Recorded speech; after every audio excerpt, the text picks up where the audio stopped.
My name is Marissa Pike. Can you explain a little bit about how you got into self-advocacy? Well, I got into self-advocacy right after I turned 18. I think that's when I really started to dive into it.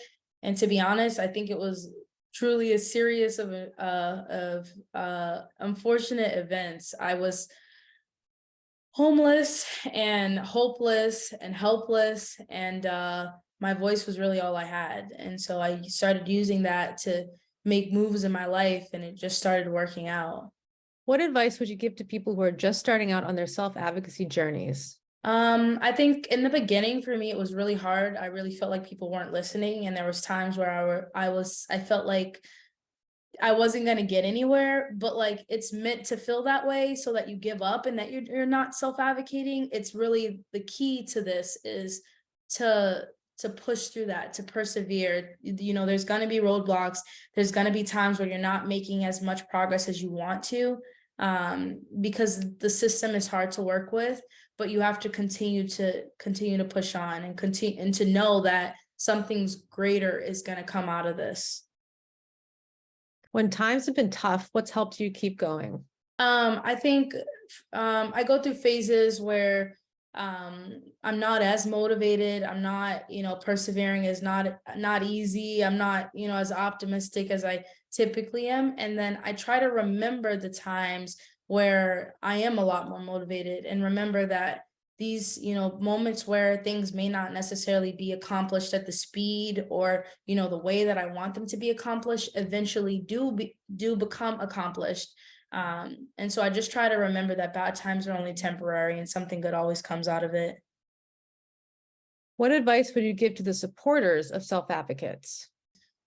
I think listening and making sure you're validating people.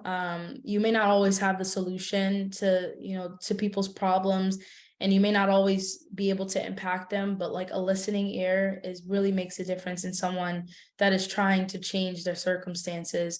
Listening and letting them know that you may not understand, but you're here to try to understand and try to get, what they're going through. What are you most looking forward to at the conference?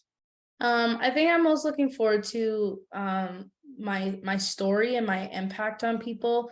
I think if I was in a predicament, where I was when I was younger, and I had someone that, looked like me, thought like me, was like me, and made it on the other side, I think it would be powerful to me. And so I just want people to understand that your circumstances could be the worst. You could come from nothing, but as long as your heart and your mind are in the right place, you will become something. And there's literally nothing that can hold you back, because in my circumstances, I've had a lot of things pulling me down, but I continue to know my capability and my strengths, and I continue to surprise myself every day.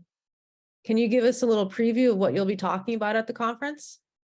My main focus is going to be my experience in foster care, and how when aging out of the system, I advocated for a diagnosis that led to changing my life, making sure that people understood me, and how I got connected to the developmental disability community, and how I really felt like I started to belong somewhere.